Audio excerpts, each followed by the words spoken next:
Kenapa Kiai Haji Hasyim Asy'ari mendirikan NU 31 Januari 1926? Karena merasa ketika Muhammadiyah sudah tampil 14 tahun sebelumnya, itu beliau melihat di NU itu nggak muncul-muncul ulamanya. Asy'ari dengan pendiri Muhammadiyah, Muhammad Darwish, itu satu keluarga, satu saudara yang sama, bahkan ngajinya sama-sama, itu di Semarang, di Kiai Haji Soleh Darat. Ya. Dia ada 3 orang, Muhammad Darwish, kemudian Hasyim Asy'ari, satu lagi itu kakek buyutnya Cak Nun, MH Ainun Najib. Ya.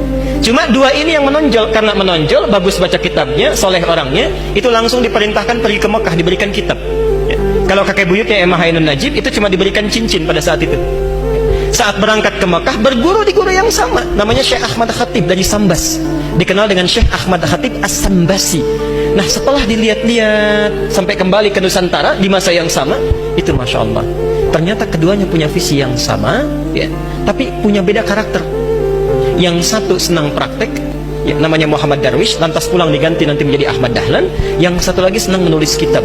Nah, Hasyim Asy'ari ini menulis 19 kitab dalam hidupnya. Kami punya itu koleksinya, ada 19 kitab.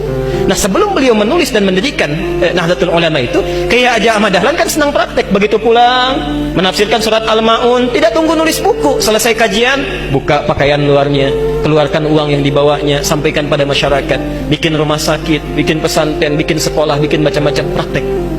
Hasyim Asy'ari mulai menulis.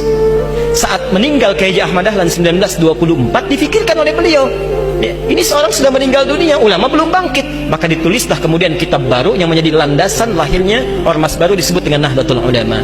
Yang ingin saya sampaikan, kedua-duanya ini ternyata satu garis nasab yang sama, bertemu di Maulana Ishaq.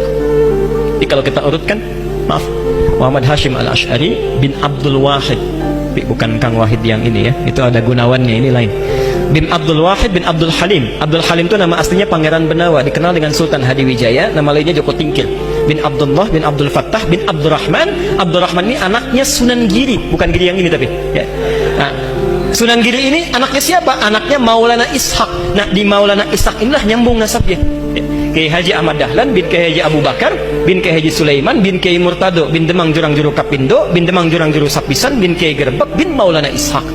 Siapa Maulana Ishaq ini? Maulana Ishaq ini adalah anaknya Ahmad Jumadil Kubra, ya, salah satu wali yang dari 9 yang datang dari Mesir, dari 9 wali itu. Ahmad Jumadil Kubra ini siapa? Ya, ini adalah salah satu wali yang punya 2 anak. Saya belum teruskan nasabnya.